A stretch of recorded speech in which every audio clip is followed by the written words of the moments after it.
Hindi alam ni Elena na siya ay anak ng isang pamilyang mayayaman. Siya ay nagtatrabaho bilang tagalinis sa kumpanya ng kanyang pamilya. Sa loob ng 2 taon, masipag siyang nagtrabaho hanggang sa dumyugo ang kanyang ilong. Ang kanyang nakakaawang kalagayan ay aksidenteng nakita ni Dulce.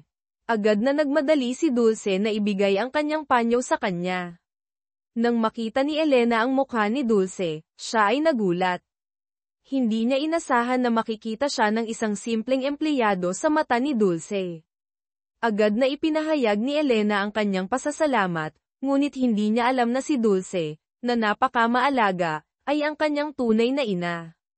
Ang dahilan kung bakit hindi sila nagkakilala ay dahil sa isang sunog na nangyari 20 taon na ang nakalipas. Nakita ng kanyang ina ang silid na nasunog, at talagang nais niyang pumasok upang iligtas ang kanyang anak, ngunit namatay ang bata sa gitna ng apoy. Ngunit ang nakakagulat ay isang araw, 8 taon pagkatapos ng insidente, bigla siyang nakatanggap ng litrato mula sa isang ampunan, at ang liham ay nagbigay alam na isa sa mga bata ay ang kanyang anak na babae. Dahil dito, lihim na nakipag-ugnayan si Dulce sa punong guro ng ampunan at nagbigay ng malaking halaga ng pera upang manahimik. Ang lahat ng nais niya ay ang tulungan siya ng punong guro na mahanap ang kanyang anak na babae. Ngunit sa palagay mo ba ay kayang itago ng punong guro ang lihim? Upang mahanap si Elena, nagdaos si Dulce ng isang kaarawan para sa mga batang wala sa tahanan sa ngalan ng kumpanya, at maingat na naghanda ng mga magagandang damit para sa kanila. Habang masaya ang mga bata, inorganisa niya ang kanyang mga tauhan na palitan ang mga tasa na kanilang ginamit, na may layuning tahimik na makilala si Elena na nawala ng maraming taon. Ngunit nakita ito ng sekretarya ni Ernesto. Ito ang nagpagalit kay Ernesto na tinawag ang punong guro ng ampunan. Galit na tanong ni Ernesto kung sino ang nag-ayos ng ganitong magandang trabaho para sa kanya, na siya namang naglakas loob na gumawa ng mga bagay na hindi niya pinag-usapan. Ang punong guro ay natakot at lumuhad sa lupa. Agad niyang ikinwento ang tungkol sa perang ibinigay upang manahimik at sinabi kay Ernesto na nagkaroon siya ng DNA test, at ang resulta ay si Elena ay anak ni Dulce. Nang marinig ito ni Ernesto, labis siyang nagulat. Hindi niya papayagan na makita ni Dulce si Elena, sapagkat ang sunog na iyon ay siya ring kanyang pinlano. Ngunit ang nakabiglang balita na ito ay aksidenteng umabot sa kaalaman ng anak ng punong guro, si Celia. Labis na nadismaya si Celia dahil nais niyang mampan ni Dulce at maging anak ng mayamang pamilya. Upang tiyakin kung si Elena ay talagang anak ni Dulce, sa gitna ng gabi, sumulpot si Celia sa opisina ng punong guro, na nagtatangkang nakawin ang ulat ng DNA test. Nang makita niyang naroon din ang kanyang ina, hiniling niya na huwag siyang pigilan. Dapat ay makahanap siya ng paraan upang maging anak ni Dulce. Labis na nagulat ang kanyang ina sa narinig. Hindi niya maunawaan kung bakit ang kanyang anak na babae, kahit bata pa, ay may ganitong mga balak. Sa mga sandaling iyon, biglang pumasok si Ernesto. Nang malaman ang hiling ni Celia, tinanong niya ang punong guro kung handa itong tulungan si Celia na maging anak ni Dulce. Nang marinig ito, agad na lumuhad ang punong guro at nangako kay Ernesto na sa sandaling mabago ang kapalaran ni Celia, handa siyang maging alipin ni Ernesto sa buong buhay niya. Hindi inaasahan ng punong guro na lihim na babaguhin ni Ernesto ang ulat ng DNA test. Nang matanggap ang resulta, inisip ni Dulce na si Celia ang kanyang anak. Sa ganitong paraan, pinalitan ni Celia si Elena at naging anak ng mayamang pamilya, habang si Elena ay umalis na may pagdaramdam mula sa ampunan. Lumipas ang 20 taon. Si Celia ay namuhay sa marangyang buhay, habang si Elena, sa tulong ni Dulce, ay naging tagalinis sa kumpanya. Bagamat mahirap ang buhay, maayos naman ang kanyang mga usaping puso. Ngunit hindi alam ni Elena na ang kanyang magiging asawa ay palihim na nakikipag-ugnayan kay Celia. Si Celia ay pinalitan si Elena bilang anak ng mayamang pamilya, at labis siyang nasasabik na isipin na si Dulce ay maghahanda ng maraming regalo na gusto niya, ngunit ang mga bagay na binili nito ay mga bagay na gusto ni Elena. Inisip niyang marahil ay hindi pa talagang tinanggap ni Dulce ang kanyang pagkatao. Ngunit hindi ito nakaapekto sa kanyang kalooban. Nangako siya na kailangan niyang makuha ang puso ni Dulce at agawin ang lahat kay Elena. Paglipas ng 20 taon, nang magkita silang muli, hindi pa rin gusto ni Celia si Elena. Nang malaman niyang malapit nang ikasal si Elena, labis siyang naging selosa. Tinanong niya si Elena kung gumamit ito ng anumang paraan upang mahulog ang loob ng tao. Kung hindi, paano magkakaroon ng taong magugustuhan ang isang mahirap na katulad niya? Uminit ang ulo ni Elena at sinabi niyang siya at ang kanyang magiging asawa ay tunay na nagmamahalan, at napakabait ng kanyang magiging biyenan. Pagkatapos, ipinakita pa niya ang imbitasyon ng kanilang kasal kay Celia. Nang makita ang pangalan ng kanyang magiging asawa, halos mawalan ng ulirat si Celia, dahil pamilyar siya sa lalaking iyon. Nalaman na ang araw na ito ay ang araw ng pag-uusap ni na Elena at ng kanyang magiging biyenan tungkol sa mga gamit para sa kasal, ngunit hindi niya inasahan na pagpasok niya sa pribadong silid, nakita niyang si Gabo ay nakikipag-date. Ang pamilya ni Elena ay nagalit at hinablot ang buhok ni Consuelo. Galit na sinabi ni Consuelo na wala pang nakitang tao na kasing walang hiya nito. Malinaw na ikakasal na. Ngunit hindi pa rin nahihiya na nakikipag-date. Sa totoo lang, ang dahilan kung bakit hindi pinapansin ni Consuelo si Elena ay dahil sa kahirapan ng pamilya nito, at siya ay lumaki sa isang ampunan. Si Consuelo ay sumisigaw ng galit sa hotel. Ang kapalaran ng kanyang anak na lalaki ay talagang kawawa, siya ay isang prosecutor na ikakasal sa isang tagalinis. Talagang hindi na kayang tiisin ni Gabo ang sitwasyong ito. Pagkatapos pigilan ang pagtatalo, nagmadali siyang umalis sa hotel, ngunit ang nakakagulat ay tumakbo siya patungo kay Celia. Nang malaman na si Gabo ay malapit ng ikasal, hindi nagpakita ng lungkot si Celia. Alam niyang ang puso ni Gabo ay tiyak na nakatuon pa rin sa kanya, ngunit talagang may mga plano si Celia. Ang lalaking talagang gusto niya ay ang tagapagmana ng yaman na nagkakahalaga ng bilyong-bilyong piso, at ang dalawang lalaking ito ay magkaibigan. Hindi nagtagal, si Gabo ay naalala si Elena. Inisip niyang magagalit ito sa kanya, ngunit si Elena ay nagpakita ng napakalambing na ugali. Tahimik niyang sinabi na hindi siya interesado sa nakaraan ni Gabo, ngayon ay nais lamang niyang magkaroon ng isang matatag na kasal. Alam ni Gabo na tiyak na mahal siya ni Elena. Sinabi niya na kahit siya ay isang maliit na prosecutor ngayon, kung pagsisikapan lamang niya, tiyak na magiging mayaman siya. Umaasa siyang mauunawaan ni Elena ang kanyang mga paghihirap.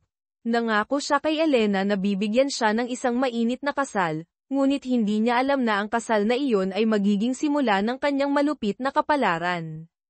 Pumasok si Celia sa silid ni Ino at napansin na may mga bakas ng kasiyahan sa kama.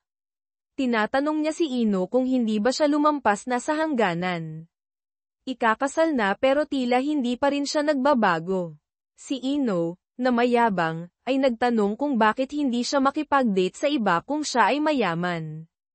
Inaasahan niyang magagalit si Celia, ngunit siya ay nanatiling kalmado, dahil ang tanging mahalaga sa kanya ay ang napakalaking yaman ni Ino. Nakaramdam si Celia na si Ino ay isang mapagmataas na tao, kaya't banta niya ito na kung hindi niya tutuperin ang kasunduan, ipapahanap niya sa kanyang ama ang kumpanya ni Ino. Nang marinig ito ni Ino, hindi na siya nakasagot, dahil ang ama ni Celia ay isang makapangyarihang prosecutor. Ang kanyang ama ay may isang kapwa manggagawa na napakamahusay na si Gabo. Upang makaganti kay Ino, lihim na nakipag-ugnayan si Celia kay Gabo. Nang malaman niyang malapit ng ikasal si Gabo, tila nag-alinlangan siya. Nararamdaman niyang si Gabo ang kanyang prinsipe, dahil siya ay makakatulong sa kanya na pahirapan si Ino at makaganti kay Elena. Talagang ayaw niyang mawala ang isang ganitong makapangyarihang lalaki, ngunit si Gabo ay sawa na sa ganitong buhay. Ngayon, nais lamang niyang mamuhay ng tahimik kasama si Elena. Nang marinig ni Celia ang sinabi ni Gabo, napilitan siyang tahimik na batiin siya, ngunit sa palagay mo ba ay madali siyang bibitaw? Ngunit hindi alam ni Celia na si Ino at Gabo ay matagal nang magkakilala, at sila ay matalik na magkaibigan na walang sikretong hindi nila sinasabi sa isa't isa. Nang malaman ni Ino ang iniisip ni Gabo, taos-pusong binati niya ito. Sinabi niya na si Celia ay isang tunay na mapanlinlang na babae, at kung nais niyang magpakasal, dapat talagang piliin si Elena. Sinabi pa niyang siya at si Celia ay pansamantala lamang, at ikakasal siya kay Celia upang mapanatili ang reputasyon ng kumpanya. Si Gabo, sa kabila ng mga pang-iinsulto, ay hindi na nag-react. Alam niyang si Ino ay isang batikang manliligaw at marahil talagang nais niyang mabuti para sa kanya. Dumating ang araw ng kasal ng mabilis. Si Elena ay masayang naghihintay sa napakahalagang sandaling ito sa likod ng entablado, ngunit hindi niya inasahan na si Celia, na pinalitan siya bilang anak ng mayaman, ay nakasuot din ng puting damit pangkasal. Nais niyang ganap na sirain ang kasal ni Elena. Nang malaman na si Celia ay tumakbo patungo sa lugar ng kasal, agad na tumakbo si Gabo patungo kay Celia. Bago pa siya makapagsalita, agad na hinayla siya ni Celia palabas at inihahanda ng tumakas. Nang makita ni Gabo na suot ni Celia ang damit pangkasal, tinanong niya siya kung nais niyang sirain siya, at pagkatapos ay nagpa siya ng umalis. Agad na hamarang si Celia sa harap ni Gabo. Sinabi niya na kahit na medyo labis ang kanyang ginagawa, siya ay talagang isang mayamang dalaga, at kung makakasama siya, makakapagpahinga siya ng 3 dekada. Nang marinig ito, napamura si Gabo, dahil ang pangarap niya ay maging mayaman. Matapos ang ilang sandali ng pag-iisip, isinama ni Gabo si Celia palabas, iniwan si Elena na nananatiling nangangarap. Buti na lamang at ang kanyang boss ay isang maaway na tao. Nang makita ang kawawang hitsura ni Elena, nagpa siya si Ino na manatili sa kanyang tabi.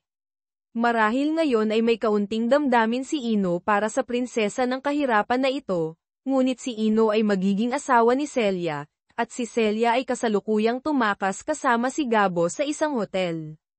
Nararamdaman ni Gabo na ang relasyon na ito ay hindi may iwasang matutuklasan. Kung malaman ni Ino na siya ay kasama pa rin ni Celia, tiyak na wala na siyang pagkakataon na makabangon. Nang marinig ito ni Celia, nanatili siyang kalmado. Sinabi niyang tiyak na makikipagkasal siya kay Ino, at ang tanging kailangan niyang gawin ay sirain si Ino. Nakakatawang si Gabo ay isang prosecutor, ang kumpanya ni Ino ay may mga gawain ng suhol, at sa kaunting pagsisikap, maaari niyang ilagay si Ino sa panganib. Nangako sila sa isa't isa na tiyak na magiging mataas na mga negosyante sila.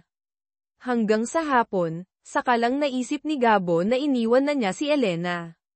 Nang matagpuan ni Elena si Gabo, tinanong niya ito kung bakit siya labis na nahuhumaling sa babae na iyon. Pati na rin ang pagtakbo sa araw ng kanilang kasal.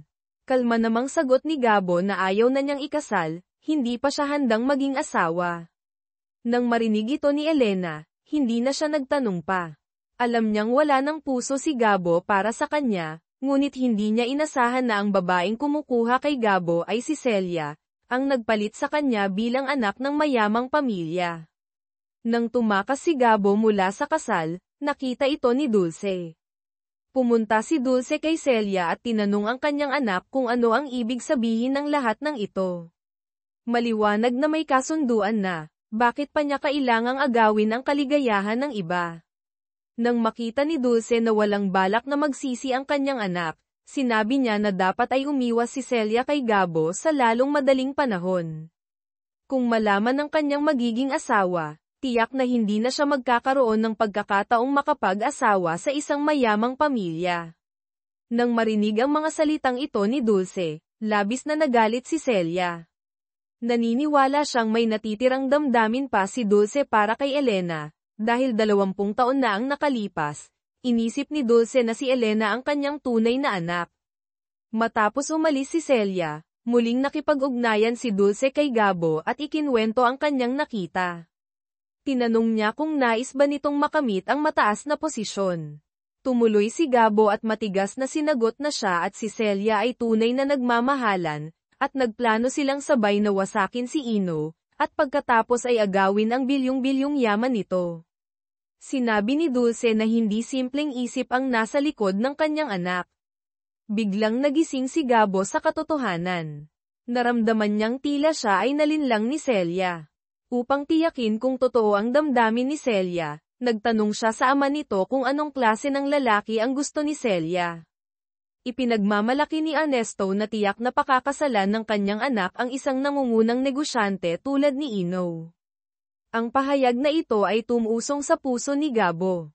Naramdaman niyang maaaring ginagamit lamang siya ni Celia.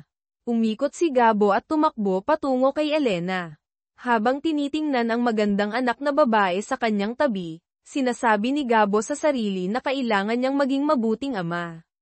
Hindi niya inaasahan na makita ito ni Celia.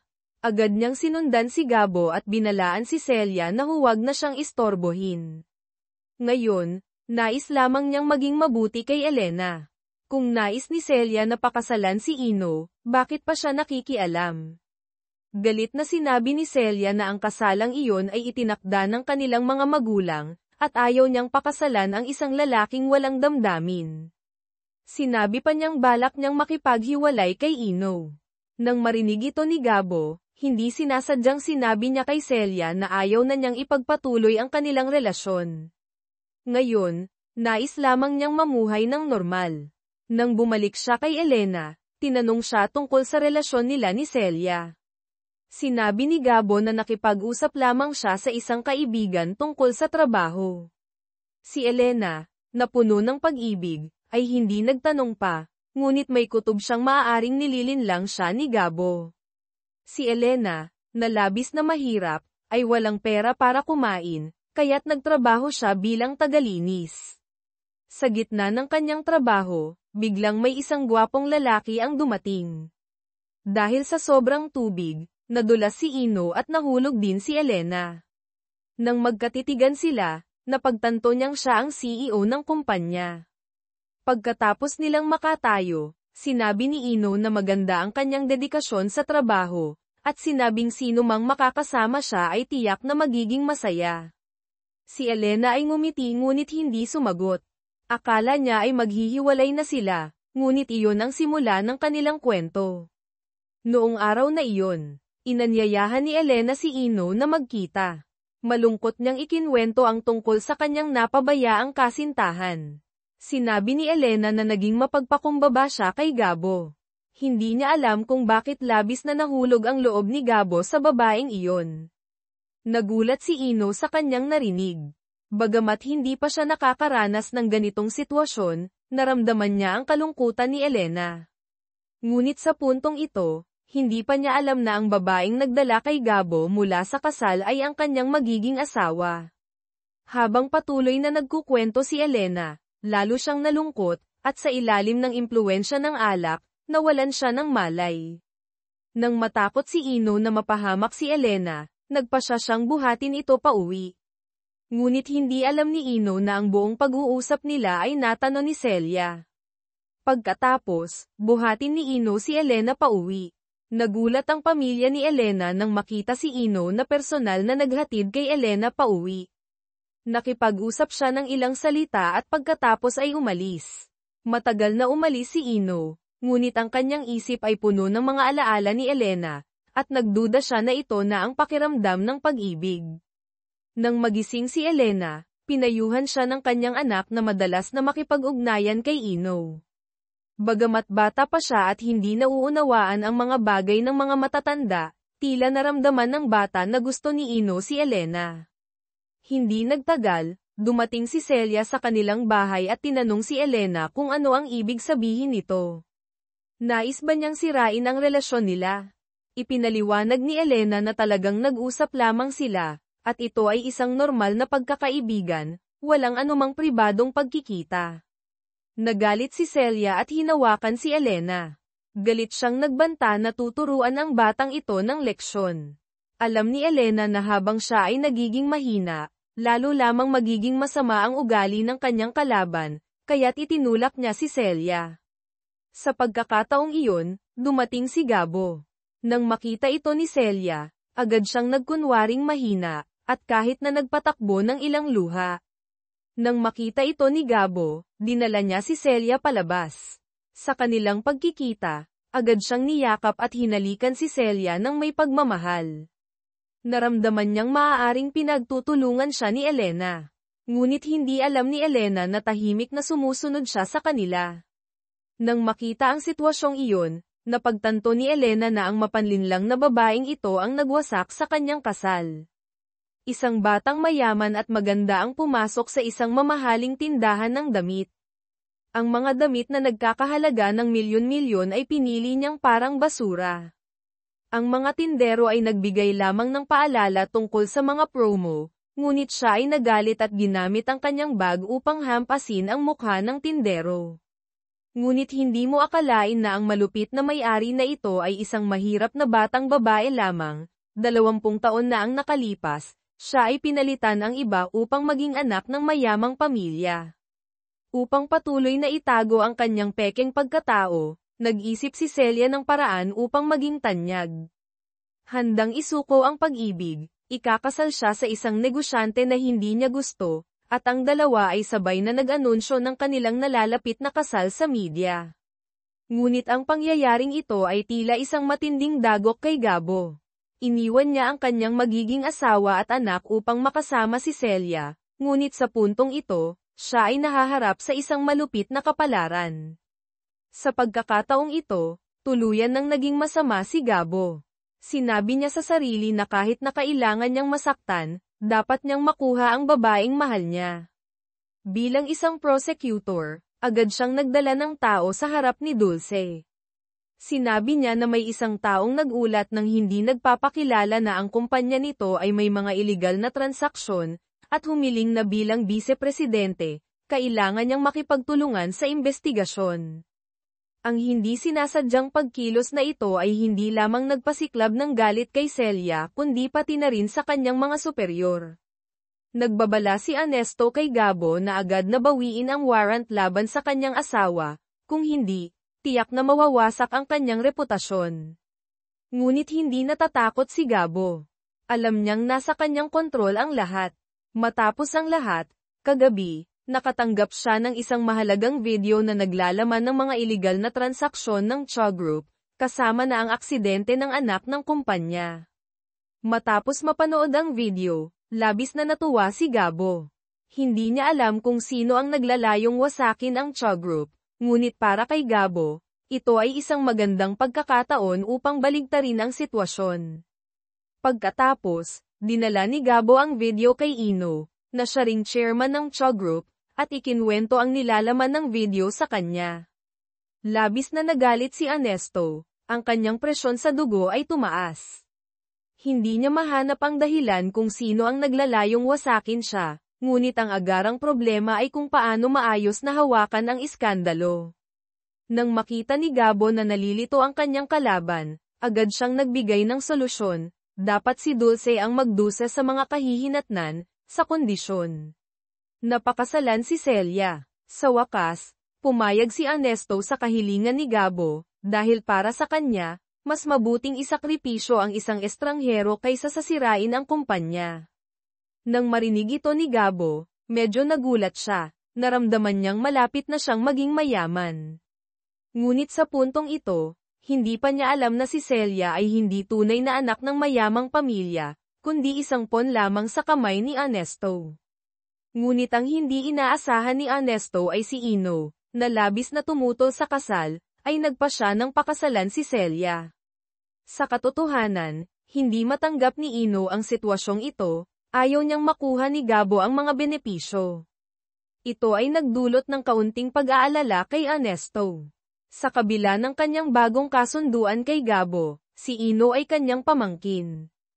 Upang ilihis ang atensyon, ikinwento ni Ernesto kay Ino ang aksidente ng kanyang ama at pinayuhan siyang maging maingat sa kanyang paligid. Pagkatapos, pumunta si Ino sa silid ng kanyang ama. Nakita ang kanyang amang walang malay. Nangako si Ino na tiyak na hahanapin niya ang utak sa likod ng lahat. Ngunit hindi mo akalain na ang utak sa likod ng lahat ay si Dulce. Matagal na niyang inaasahan na si Gabo ay pupunta kay Ernesto, at inisip na tiyak na papayag si Ernesto sa kahilingan ni Gabo. Ano nga ba ang matinding galit na nag-uugnay kay Dulce at Ernesto? Si Elena, na hindi alam na siya ay anak ng mayaman, ay pumunta sa kumpanya ng kanyang tunay na ina upang mag-apply bilang designer. Nang ilabas niya ang damit na kanyang inihanda, napansin niyang may punitang pantalon. Nag-alala siyang tiyak na mabibigo siya sa pagkakataong ito. Sa pagkakataong iyon, nakita ni Elena ang isang lumang makina ng pananahi sa tabi. Dahil magaling siya sa mga kamay, agad siyang nag-operate. Sa pagtakbo ng oras, nakagawa si Elena ng maraming damit. Mabilis na dumating ang oras ng paglabas ng mga modelo sa entablado. Ang mga hurado ay labis na nagulat sa mga likha ni Elena. Tinanong siya ng vice-presidente ng kumpanya, anong uri ng disenyo ito? Ipinaliwanag ni Elena na ang dahilan ng kanyang paglikha ng mga damit na maluwag ay upang bigyang diin ang koneksyon sa kalikasan. Dahil dito, nakatanggap si Elena ng papuri mula sa lahat.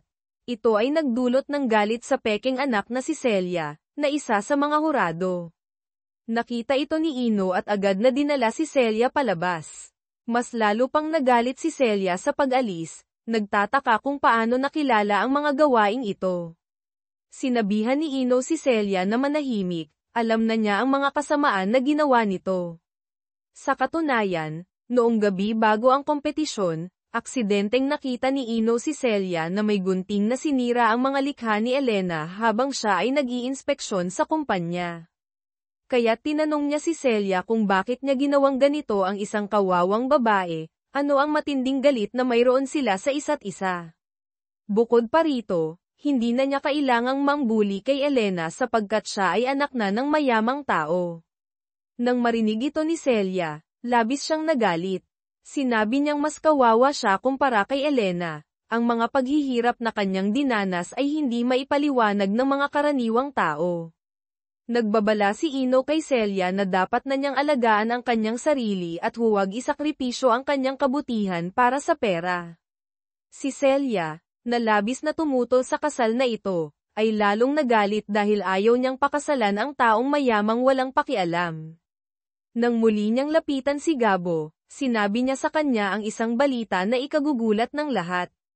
Maaaring siya ang tagapagmana ng Cho Group at handa na siyang sumailalim sa DNA test. Sa madaling salita, maaaring si Gabo ay pamangkin ni Ernesto na may yaman na bilyong-bilyon. Labis na natuwa si Celia sa balitang ito. Hindi niya akalain na ang lalaking tunay niyang gusto ay magiging tagapagmana ng mayamang pamilya. Matapos malaman ang balita, agad na nakipag-ugnayan si Dulce kay Gabo. Sinabi niyang dapat niyang pagsikapan na makuha ang kontrol sa Cho Group. Handang-handa siyang suportahan siya upang maging tagapagmana ng mayamang pamilya. Sinabi ni Gabo sa kanya na may pagdududa siya sa kanyang tunay na pagkatao. Sa katunayan, ang resulta ng pagsusuri ay nagpakita na hindi siya pamangkin ni Ernesto. Upang maisakatuparan ang kanyang plano sa paghihiganti, binago ni Dulce ang resulta ng pagsusuri at ibinigay ito kay Ernesto. Labis na natuwa si Ernesto nang makita ang pekeng ulat ng pagsusuri sa DNA. Sa kabila ng lahat, mayroon na siyang isang pamangkin na prosecutor. Ngunit hindi niya alam na lahat ng ito ay bahagi ng plano ni Dulce. Ang anak na si Elena ay nagkaroon ng aksidente sa sasakyan habang tumatawid sa kalsada. Agad siyang nagmadaling dalhin ang kanyang anak sa ospital. Nang nasa gitna ng operasyon, ipinaalam ng doktor sa pamilya na dahil sa labis na pagkawala ng dugo, kinakailangan ng agarang blood transfusion, kung hindi ay delikado ang buhay ng bata. Mabilis na tumawag si Elena sa ama ng bata, ngunit walang sumasagot. Nang halos mawalan na siya ng pag-asa, dumating si Gabo. Inaasahan niyang hindi. Magdadalawang isip si Gabo na mag-donate ng dugo, ngunit hindi niya inaasahan na magbibigay ito ng isang hindi makatwirang kondisyon. Sinabi ni Gabo na handa siyang mag-donate ng dugo, ngunit pagkatapos ng operasyon, kailangan niyang dalhin ang bata. Nang marinig ito ni Elena, siya ay bumagsak sa lupa sa kawalang kapangyarihan. Sa oras na iyon, siya ay tila ang pinakaina na walang kapangyarihan sa mundo. Ngunit sa harap ng buhay ng kanyang anak, Pumayag si Elena sa kahilingan ni Gabo. Ang dahilan kung bakit iginiit ni Gabo na dalhin ang bata ay dahil kamakailan lamang ay tinanggap siya ni Ernesto bilang pamangkin, ngunit kung nais niyang makapasok sa mayamang pamilya, kailangan niyang dalhin ang kanyang anak. Bukod dito, nangako si Ernesto kay Gabo na kapag dinala niya ang bata, papayagan si Celia na pakasalan siya. Kahit na ang kahilingang ito ay magdudulot ng paghihiwalay sa mag-ina, pumayag pa rin si Gabo dahil sa mga nakakaakit na kondisyon. Sa huli, ang pangarap niya ay pakasalan si Celia at maging tagapagmana ng mayamang pamilya. Matapos ang operasyon, mahigpit na niyakap ni Elena ang kanyang anak. Naramdaman niyang siya ay walang kakayahan at tila hindi siya isang mabuting ina. Kung hindi sana nag-donate si Gabo ng dugo upang iligtas ang kanyang anak, tiyak na hindi niya papayag ang dalhin ito. Sa oras na ito, hindi pa alam ni Elena na ang dahilan kung bakit dinala ni Gabo ang bata ay upang makapasok sa mayamang pamilya. Nang maghiwalay sila, sinabi ng bata sa kanyang ina na ilang araw lang siyang mananatili sa mayamang bahay at agad na babalik sa kanya. Nang marinig ito ni Elena, napuno siya ng luha. Alam niyang ang paghihiwalay na ito ay maaaring maging pangwakas. Pagkatapos, dinala ni Gabo ang bata sa harap ni Ernesto. Sa pagkakataong ito, labis na natuwa si Ernesto at naramdaman niyang siya ang pinakamasayang tao sa mundo. Inaasikaso pa ni Ernesto ang marangyang silid para sa bata. Ngunit hindi niya alam na hindi tunay na pamangkin si Gabo. Kinabukasan ng umaga, inihayag ni Ernesto ang magandang balita sa kanyang mga kamag-anak at pinayuhan silang huwag mang-api sa bata. Ngunit ang pag-alis ng bata ay nagdulot ng labis na kalungkutan sa pamilya ni Elena. Nang malaman ng tiyahin ni Elena ang nangyari, agad siyang pumunta kay Ernesto. Nang magkita sila, agad na lumuhad si Minha. Sinabi niya na pagkatapos umalis ng bata, hindi makaalis si Elena sa kanyang kalungkutan at nagmakaawa kay Ernesto na payagan siyang dalhin ang bata. Ngunit si Ernesto, na walang puso, ay hindi nag-atubiling tumanggi, at nagbanta pa sa kanya na kung patuloy siyang magdudulot ng gulo, tiyak na mawawala si Elena sa mundo. Si Minha, na puno ng galit, ay humiling ng paliwanag mula kay Ernesto. Sa gitna ng pagtatalo, hindi sinasadyang itinulak ni Ernesto si Minha na nahulog sa hagdang bato. Nang makita niyang nawalan ng malay si Minha, natakot si Ernesto at hindi alam kung paano itatago ang kanyang pagkakamali. Ngunit hindi niya alam na ang eksenang iyon ay naitala ni Celia mula sa malayo gamit ang kanyang telepono. Dahan-dahan siyang lumapit kay Ernesto. Sinabi niya na ituturing niyang hindi niya nakita ang nangyari, ngunit may isang kondisyon, kailangan niyang makuha ang 70% ng bahagi ng kumpanya. Labis na nagalit si Ernesto sa kanyang narinig. Hindi niya akalain na ang dating mahina ay magiging ganito katigas. Matapos umalis si Ernesto, dinala ni Celia ang lalaking kanyang pinapansin, si Gabo. Nang makita ang taong nasugatan at walang malay, agad niyang nais na dalhin si Minha sa ospital, ngunit direktang pinigilan siya ni Celia. Sinabi niya na huwag dalhin si Minha sa ospital. Pagkatapos, mabilis na binuksan ni Celia ang kanyang telepono at ipinakita kay Gabo ang video ng insidente kung saan itinulak ni Ernesto si Minha. Seryoso niyang sinabi sa kanya na ang video na ito ay mahalaga at maaari nilang gamitin upang takutin si Ernesto. Kung magiging maayos ang lahat, hindi lamang sila makakapagpakasal kundi makakakuha rin sila ng 70% ng bahagi ng kumpanya. Habang nag-iisip si Gabo, biglang nagising si Minha. Nang magising siya, agad niyang napagtanto na lahat ng ito ay sanhi ni Celia. Inisip ni Celia na namatay si Minha dahil kay Ernesto, ngunit hindi niya inaasahan na hindi lamang siya hindi namatay kundi tinutukoy pa ang kanyang sarili bilang salarin. Sa galit, itinulak ni Celia si Minha, ngunit ang banayad na pagtulak na iyon ay nagdulot ng aksidente, at talagang namatay si Minha dahil kay Celia. Upang itago ang katotohanan para kay Celia na kanyang mahal, dinala ni Gabo ang katawan sa tabi ng ilog sa gabi at tumawag kay Ernesto. Sinabi ni Gabo na pinatay niya ang tiyahin ni Elena. Ang balitang ito ay halos nagdulot ng takot kay Ernesto, dahil si Minha ay nahulog lamang at hindi dapat namatay sa kamay ng kanyang sariling pamangkin. Natatakot siyang tinanong si Gabo kung may ibang tao bang nakakaalam tungkol dito. Upang makuha ang puso ni Celia, nagsinungaling si Gabo na siya ang tunay na salarin. Sinabi ni Ernesto kay Gabo na agad na umalis, at siya na ang baalang humawak sa sitwasyon. Nang dumating si Elena, hindi man lang niya nakita ang mukha ng kanyang tiyahin sa huli. Sa labis na sakit, hindi niya alam na pinatay si Minha ni Celia. Sa puntong ito, nag-isip si Celia at nagpasya pa ring manatili kay Gabo, kaya't sa umaga ng susunod na araw, agad siyang pumunta kay Ernesto. Sinabi niya na ayaw na niyang makasal kay Ino, kundi nais niyang makasama si Gabo. Labis na nagalit si Ernesto nang marinig ito. Hindi niya maunawaan kung paano ang isang walang pangalan na tao ay maaaring mag-utos sa kanya. Nakita ang mayabang na mukha ni Ernesto. Inilabas ni Celia ang video na kanyang ipinakita. Nagulat si Ernesto nang makita ito. Bigla siyang nakaramdam na maaaring malapit na ang kanyang malupit na kapalaran. Nakahiga ang ina sa kama ng ospital, ngunit ang kanyang anak na babae ay hindi nagpakita ng pag-aalala. Nang malaman niyang kailangan niyang mag-donate ng kidney upang mailigtas ang kanyang ina, siya ay nag-alala.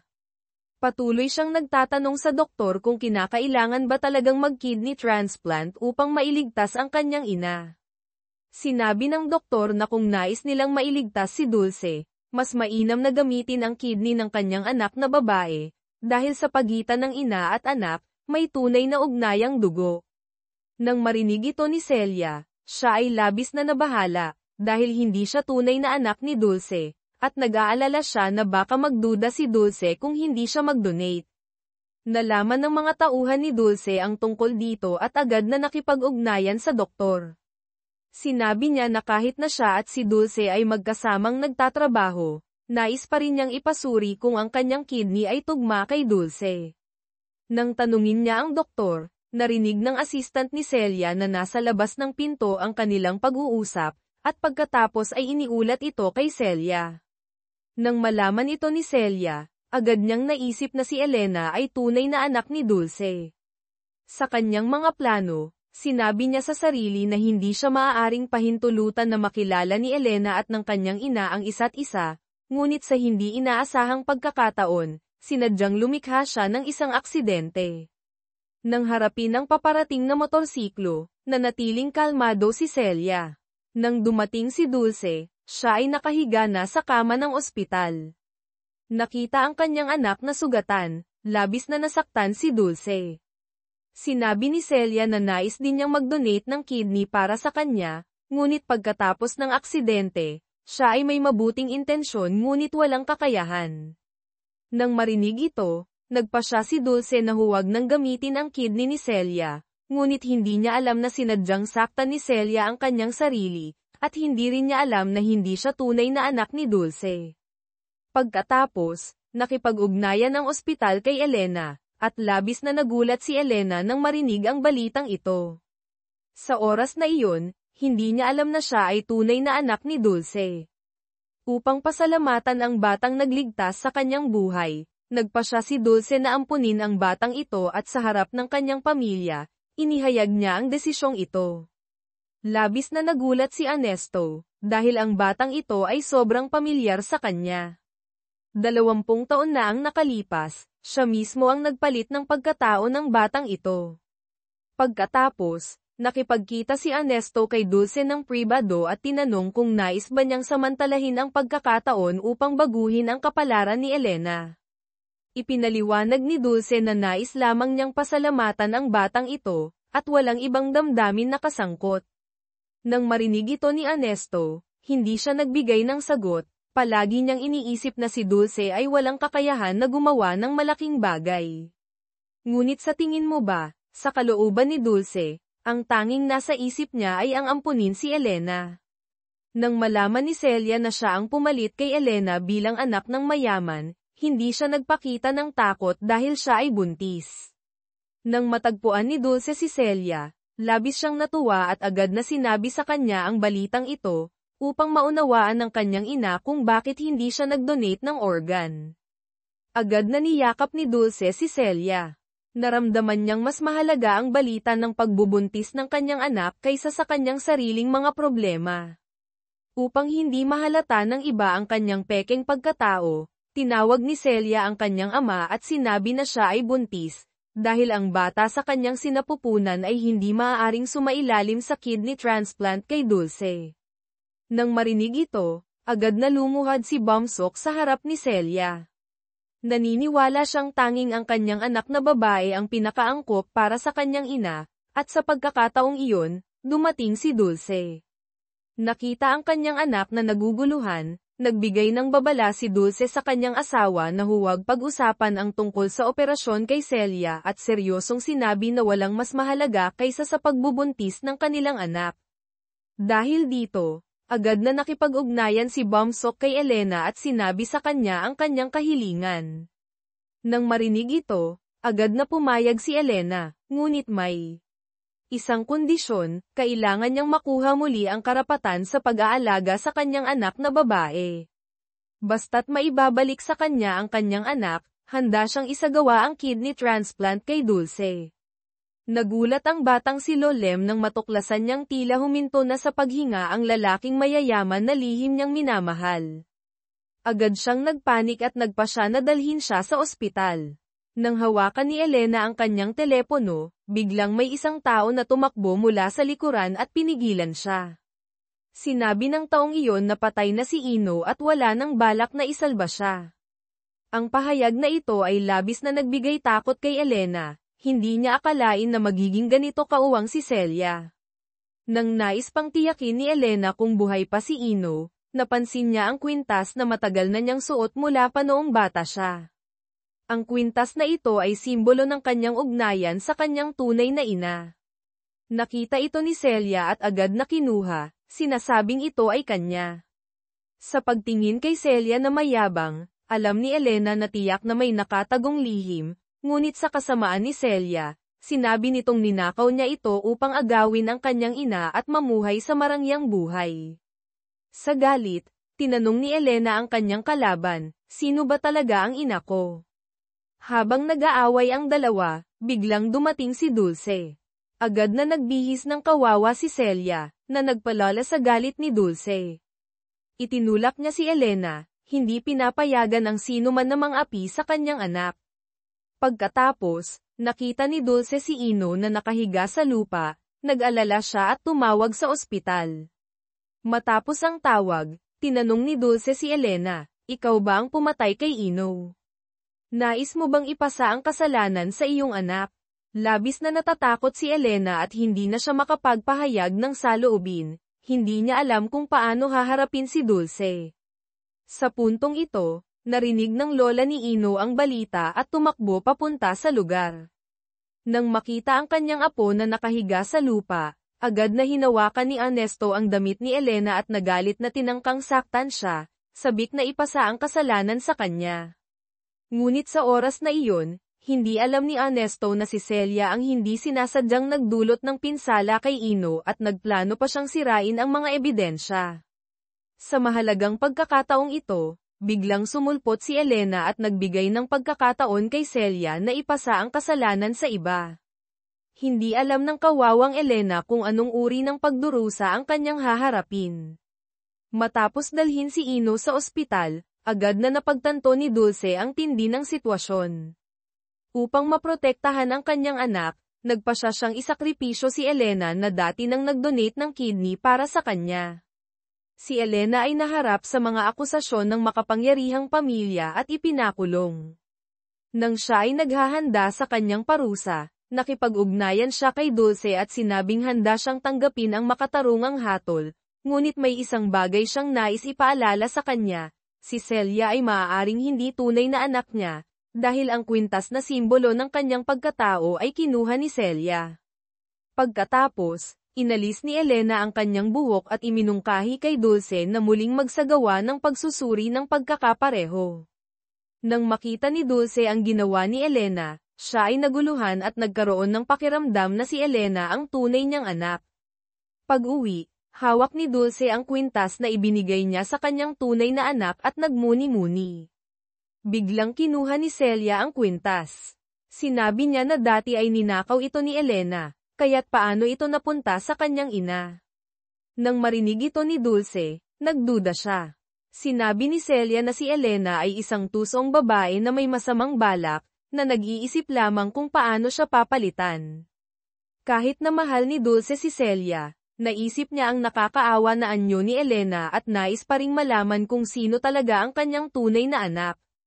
Dahil sa mga salitang puno ng pagdududa mula sa kanyang ina, agad na nagalit si Celia. Alam niyang tiyak na nag-usap na si Dulce kay Elena. Kaya't sinabi niya sa kanyang ina na kinakailangan ang pagsusuri ng pagkakapareho, kung hindi, siya ay magiging biktima ng kawalang katarungan sa buong buhay niya. Matapos umalis si Celia, nag-isip si Dulce. Nakaramdam siya ng kaunting pagkasala kay Celia. Sa kabila ng lahat, si Celia ay nakasama niya sa loob ng 20 taon. At ang dahilan kung bakit naging tuso si Celia ay dahil siya ay may mga plano mula pa sa simula. Nang dalhin ni Dulce ang ulat ng pagsusuri sa sentro ng pagsusuri, ang mga tauhan ni Celia ay agad na nagulat ng sitwasyon sa kanya. Ang tusong batang ito ay natatakot na mahuli ng kanyang ina, kaya't agad siyang tumakbo kay Ernesto, ang nagbago ng kanyang kapalaran. Sinabi ni Celia nang may pagdaramdam na kung makakaraos siya sa pagsubok na ito, handa siyang sundin ang lahat ng utos ni Ernesto sa buong buhay niya. Dahil dito, inayos ni Ernesto ang kanyang mga tauhan upang baguhin ang resulta ng pagsusuri, upang hindi na maabala pa si Elena. Inayos ni Celia ang pagbisita ni Ernesto kay Elena sa bilangguan. Nang matanggap niya ang ulat ng pagsusuri ng pagkakapareho, labis siyang natuwa at inisip na malapit na siyang makasama ang kanyang ina. Ngunit hindi siya nakahanda sa malupit na pagtanggi. Sinabi ni Ernesto na alam na ng kanyang ina ang tunay na ugnayan nilang dalawa, ngunit upang patuloy na mabuhay sa mayamang pamilya, ayaw niyang kilalanin si Elena. Kahit na maibalik ang oras sa nakaraang 20 taon, pipiliin pa rin niyang isakripisyo si Elena. Nang marinig ito, napaiyak si Elena, hindi niya akalain na kayang maging ganito kamatigas ang puso ng kanyang ina. Nasaktan siya at nagpasya na hindi na kailanman kikilalanin si Dulce na isang masamang ina. Sa puntong ito, hindi niya alam na naglaan ng maraming pagsisikap si Dulce upang malaman ang katotohanan. Mismo si Dulce ang nagpunta upang kunin ang ulat ng pagsusuri, ngunit nabigo siya nang malaman na hindi si Elena ang kanyang tunay na anak. Ang mabuting ina ay patuloy na nalulumbay, hindi makapagsalita. Kahit na hindi siya tunay na anak, siya pa rin ang nagdala kay Elena sa bilangguan. Isang araw bago maganap ang parusa ni Elena, kusang nagpunta si Dulce sa kanya. Inaasahan ni Elena na dadalhin siya ng kanyang ina, ngunit sa halip, direktang ibinigay ni Dulce ang ulat ng pagsusuri ng pagkakapareho. Nang makita ang resulta na hindi siya tunay na anak, alam ni Elena na hindi nais ni Dulce na kilalanin siya, dahil malinaw na ipinapakita ng ulat na hindi sila mag-ina. Sinabi ni Dulce na aalagaan niya ng mabuti ang anak ni Elena at nangako na pagkatapos ng pagkakakulong ni Elena, bibigyan siya ng malaking kabayaran para sa pinsalang emosyonal. Sa mga salitang ito, agad na nagalit si Elena at nagbigay ng babala kay Dulce na huwag na siyang guluhin. Kahit na napakatrahedya ng kanyang kapalaran, hindi niya kailangan ng atensyon ng isang masamang ina. Sa ganitong paraan, pumasok si Elena sa bilangguan na puno ng galit. Habang nagbabasa ng dyaryo, nakita niya ang kasal ng kanyang magiging asawa. Sa puntong ito, hindi niya maunawaan kung bakit ganito katrahedya ang kanyang kapalaran, ngunit may magandang balita. Ang mayamang batang lalaki na lihim niyang minamahal ay nagpakita ng mga senyales ng paggising. Ngunit sinabi ng doktor na kahit na nagising na ang pasyente, ang mga epekto ng pinsala sa utak ay magdudulot ng pagkawala ng bahagi ng kanyang alaala. Sa pagtingin sa mga pamilyar na tao sa paligid, hindi masyadong nagpapakita ng kasiyahan si Ino, dahil sa kanyang mga mata, si Elena lamang ang naruroon. Matapos gumaling si Ino, kusa siyang naghanap kay Gabo. Nais niyang tanungin kung bakit siya napunta sa ospital. Sinabi ni Gabo na ito ay dahil sa tusong plano ni Elena. Kung hindi dahil kay Celia na tumulong, marahil ay nakahiga pa rin siya sa kama ng ospital. Inisip ni Ino na akala niya ay mamumuhay siya ng masaya, ngunit ang hinaharap ay puno ng walang katapusang paghihirap. Upang makalabas ng bilangguan at makatagpo ang kanyang anak, palagi ang nagpapakita si Elena bilang pinakamabuting tao sa loob. Sa kanyang mga libreng oras, sumusulat siya ng mga liham sa kanyang anak na nagsasabing kung may oras ito, dapat siyang bumisita. Tuwa ang naramdaman ng bata nang matanggap ang liham, kahit na hindi niya lubos na nauunawaan ang mga problema ng mga matatanda. Alam niyang si Ino lamang ang makakapagdala sa kanya upang makita ang kanyang ina. Naiintindihan din ng bata na tiyak na gusto pa rin ng kanyang gwapong tiyuhin ang kanyang ina. Sa kabutihang palad, talagang dinala ni Ino ang bata sa bilangguan. Nang magkita sila, umiyak ang bata ng labis. Ang kanyang mga mata ay puno ng luha, hindi alam kung kailan makakalabas ang kanyang ina mula sa bilangguan. Itinaas ng bata ang kanyang daliri at sinabing kailangang magsikap si Elena na mabuhay ng maayos. Agad na pumayag si Elena sa sinabi ng bata. Kahit hindi niya alam kung sino ang nagdala sa kanya sa bilangguan, pinanggako niya sa sarili na basta't mananatili siyang matatag sa kanyang pananampalataya, tiyak na makakamit niya ang katarungan. Sa pagtingin sa dalawang nagmamangkin, tila pinagsasaksak ang puso ni Ino. Pagkalabas mula sa bilangguan, sinabi ni Ino sa bata na huwag matakot. Kahit na siya ay nasaktan sa utak, naniniwala siyang hindi magtatagal at matutukoy niya ang nagkasala sa kanya. Ang lalaking ito ay kamakailan lamang ay nasaktan at kailangang manatili sa ospital ng 2 buwan. Sa panahong iyon, ang kanyang minamahal na si Elena ay walang dahilan na ipinakulong. Kahit na hindi niya alam ang buong pangyayari, naniniwala si Ino na hindi kayang saktan ni Elena ang sinuman. Hindi nagtagal, natanggap ni Ino ang isang video ng insidente kung saan siya ay nasaktan. Sa video, malinaw na makikita si Celia na tuso na itinulak siya, habang ang kanyang nakababatang kapatid ay hindi man lang tumulong nang makita siyang nawalan ng ulirat. Ito ay nagbigay ng galit kay Ino at agad siyang pumunta kay Gabo. Inusig ni Ino si Gabo kung bakit siya naging walang puso at hindi tumulong, at kung bakit niya gustong itulak siya sa kamatayan. Sinabi ni Gabo na nais lamang niyang maging tagapagmana ng Cha Corporation at hindi niya papayag ang maging kriminal ang kanyang magiging asawa. Dagdag pa ni Gabo, ang kanyang lola, ang mayamang negosyante, ay labis na pinahahalagahan siya. Kaya't nagbigay siya ng babala kay Ino na dapat siyang maging maingat sa hinaharap. Matapos nito, nagpunta si Ino kay Ernesto upang humingi ng paliwanag. Nang magkita sila, nagpakita si Ernesto ng kawalang interes, dahil hindi niya balak ipasa ang kumpanya sa sugatang pamangkin. Sinabi ni Ino na tiyak na hahanapin niya ang taong nagkasala kay Elena sa kahit anong paraan, at kailangan niyang makuha ang katarungan para sa kanya. Hindi alam ni Elena kung kailan siya mapapalaya at hindi rin niya alam kung kailan magbabayad ng halaga si Celia. Si Dulce ay nagkasala sa kanyang tunay na anak upang ipasa ang kasalanan kay Elena, at hindi siya alam na nais niyang mamatay si Elena sa bilangguan. Nang malaman niyang nais ibalik ang kaso, siya ay nagbigay ng direktang banta kay Elena. Sinabi ni Dulce na kung nais pa ni Elena na ibalik ang kaso, papatayin niya ang kanyang anak sa labas. Sa mga malupit na salita ni Dulce, nagpasya si Elena na hamanin siya, ngunit nang siya ay humarap, siya ay napaiyak, hindi niya maunawaan kung bakit kayang maging ganito kamatigas ng kanyang sariling ina. Sa katotohanan, lahat ng ito ay isang plano ng peking anak na si Celia. Nang mapagtanto ni Celia na ang insidente ay maaaring magdulot sa kanya ng pagkakakulong, siya ay nagmakaawa sa kanyang ina na tulungan siya. Nakita ni Dulce ang kanyang anak na nagmakaawa, kaya't nagpasya siyang ipasa ang kasalanan kay Elena. Sa panahong iyon, hindi alam ni Dulce na si Elena ang kanyang tunay na anak, Inisip niya na kung maipapasok si Elena sa bilangguan, makakaligtas si Celia sa mga suspetsa. Ngunit hindi inaasahan, si Ino na tinamaan ng pinsala mula kay Celia ay nagising. Nang malaman niyang inakusahan si Elena, agad siyang nagpunta kay Elena. Sinabi ni Ino sa kanya na huwag mag-alala, hindi lamang siya nagising kundi nakakuha rin siya ng ebidensya na si Celia ang nagkasala sa kanya. Kung walang hindi inaasahang mangyayari, dadalhin niya ang lahat ng masasamang tao sa harap ng batas.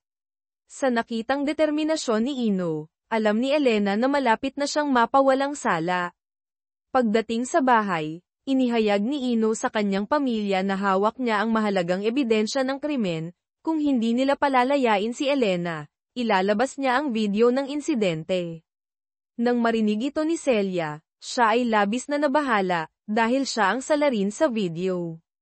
Kinabahan siya at inutusan si Gabo na alamin ang opinyon ni Ino, nais niyang malaman kung ano ang nasa isip ni Ino. Nang magkita sila, nakita ni Gabo ang matibay na desisyon ni Ino na ipawalang sala si Elena na kanyang minamahal, at tiyak na hahanapin ang lahat ng nasa likod ng pag-atake kay Elena. Pagkatapos sabihin ito, umalis siya na puno ng galit. Ito ay nagbigay ng galit kay Gabo at sinabi niyang dapat niyang turuan ng aral si Ino na mayabang. Sinabi niya kay Celia na bisitahin si Elena sa bilangguan upang bigyan siya ng babala. Inisip ni Celia na magpapakumbaba si Elena, ngunit nang magkita sila, pareho ang kanilang saloobin ni Ino. Sinabi ni Elena na hindi na siya ang mahina at bata na dati, at nagbigay siya ng babala kay Celia na mas mabuting sumuko na siya. Ngunit ang tusong babae ay hindi nakinig sa sinasabi ni Elena. Sa halip, nagalit siya at sinabing dapat maging mapagpakumbaba si Elena, dahil maaaring mamatay siya sa bilangguan. Hindi nagtagal, muling bumisita si Ino kay Elena. Sinabi niya na si Dulce ang nagdala sa kanya sa bilangguan. Nang marinig ito, nagpa siya si Elena na huwag nang itago ang kanyang tunay na pagkatao. Sinabi niyang si Celia ay isang pekeng anak, at siya ang tunay na anak ni Dulce. Sa puntong ito, hindi naiintindihan ni Ino kung bakit nais ng kanyang ina na ilagay ang kanyang tunay na anak sa panganib, kaya't humiling siya ng kaunting buhok mula kay Elena. Nagpa siya siyang lihim na magsagawa ng pagsusuri ng pagkakapareho.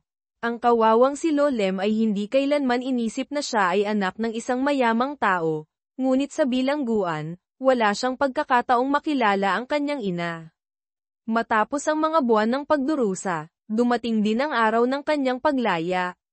Nang malaman ng peking anak na si Celia ang balitang ito, siya ay nagmadaling pumunta sa bilangguan.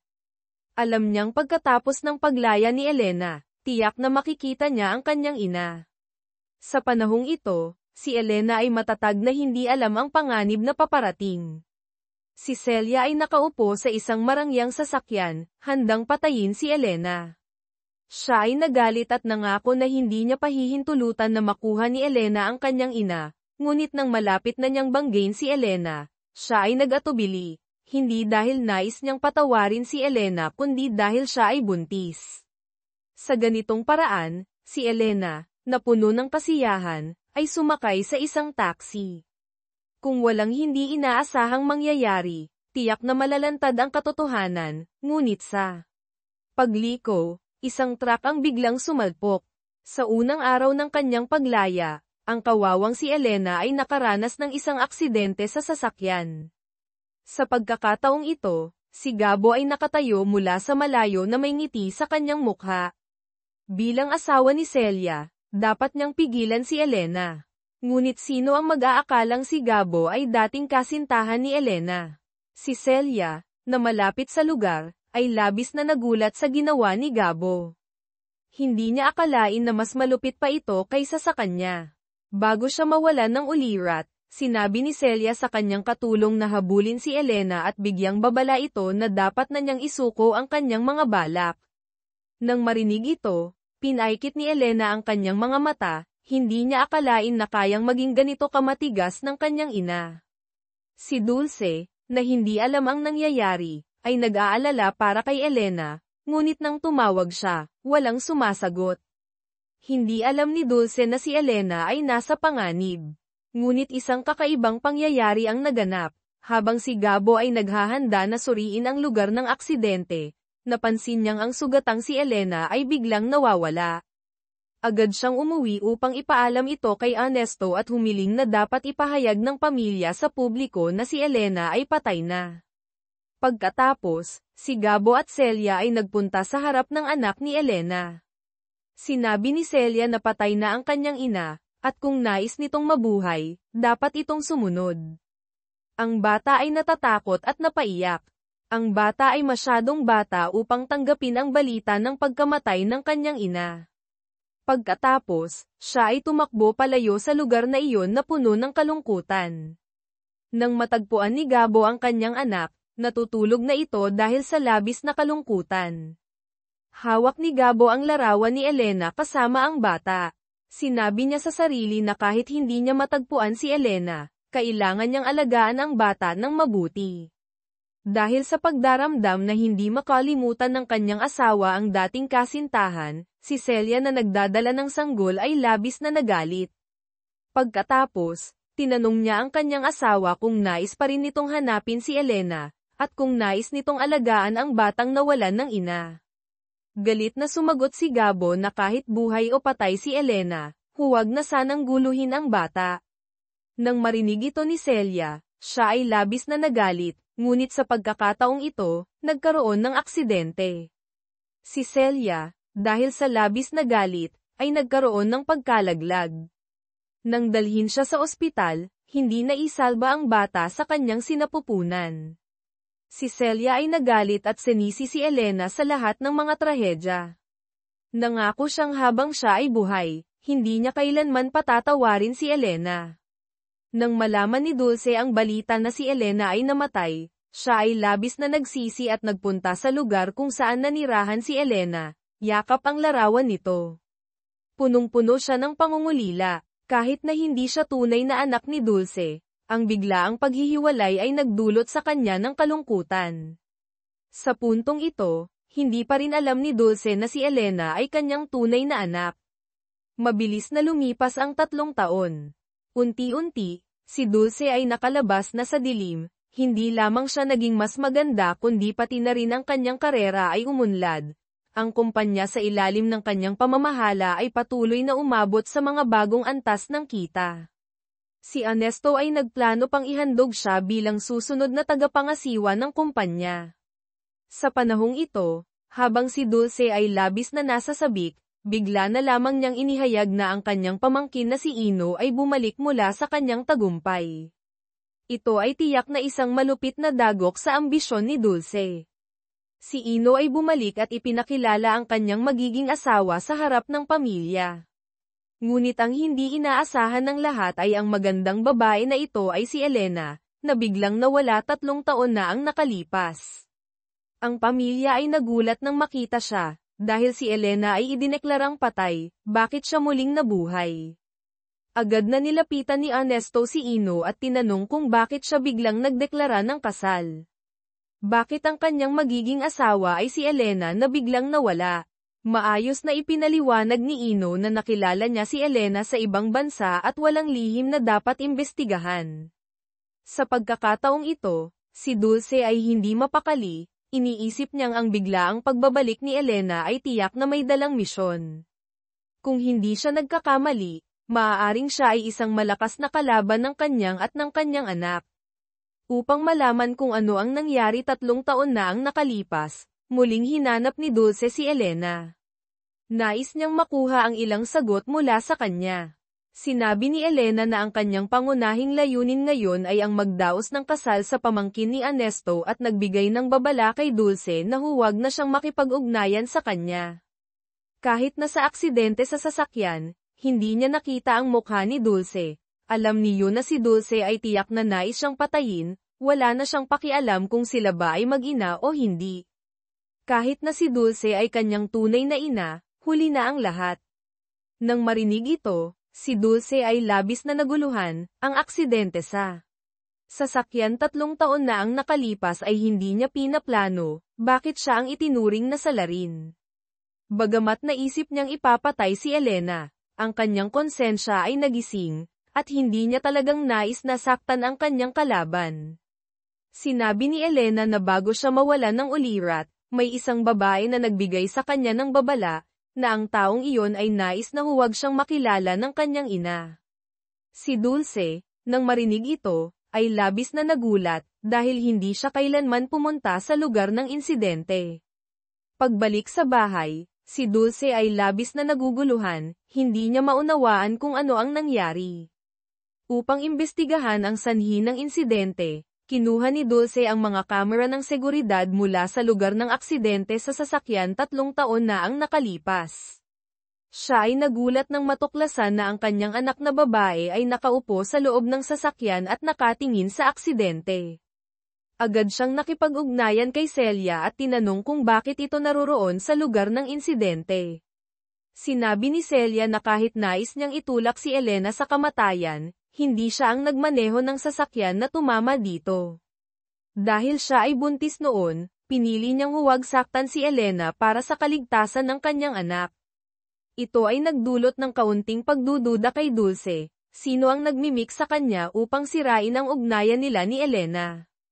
Pinapaalala ni Celia sa kanyang ina na noong nangyari ang insidente, nakatagpo siya ng personal na sekretarya ni Ernesto. Nang marinig ito, agad na nagduda si Dulce kay Ernesto, sigurado siyang ito ang nag-ayos para sa sekretarya upang magmimik sa kanya. Kaya't kaagad niyang tinawagan si Helena, sa simpleng tanong, labis na natakot si Helena. Agad na napagtanto ni Dulce na tiyak na may masamang balak si Ernesto. Matapos ang kanilang paghihiwalay, agad na iniulat ni Helena ang sitwasyon kay Ernesto. Sinabi niya na maaaring nalantad ang kanyang pagkatao. Upang maiwasan ang hindi kinakailangang gulo, inutusan ni Ernesto si Helena na umalis ng bansa, dahil ayaw niyang matuklasan ni Elena ang anumang bakas. Pagbalik sa bahay, nagreklamo si Dulce sa kanyang asawa, sinabi niyang tila nagbago si Elena, ang kanyang paraan ng pagsasalita ay hindi na katulad ng dati. Hindi niya alam kung ano ang nagalit kay Elena, at hindi niya rin alam kung bakit siya itinuturing na salarin. Sinabi ng kanyang asawa na dapat siyang magpakatatag, ang katotohanan ay tiyak na malalantad. Sa panahong ito, hindi pa nila alam na si Elena ay may mga mata sa kanilang anak na babae. Makikita si Elena na kalmado na pumunta sa opisina ni Celia, pagkatapos, inihagis niya ang kanyang aplikasyon sa trabaho sa mesa. Sinabi ni Elena na nais niyang mag-apply para sa posisyon ng high-end fashion designer sa Cha Corporation. Sa pagtingin ni Celia na puno ng pagdududa, sinabi ni Elena na siya ay nag-aral sa ibang bansa sa loob ng 3 taon at nakakuha ng maraming diploma mula sa mga kilalang paaralan. Binigyan pa niya ng babala si Celia na dapat itong maging mapagpakumbaba sa kanyang harapan, dahil maaaring siya ang maging boss nito. Ito ay nagpagalit kay Celia na tila gusto na niyang magalit.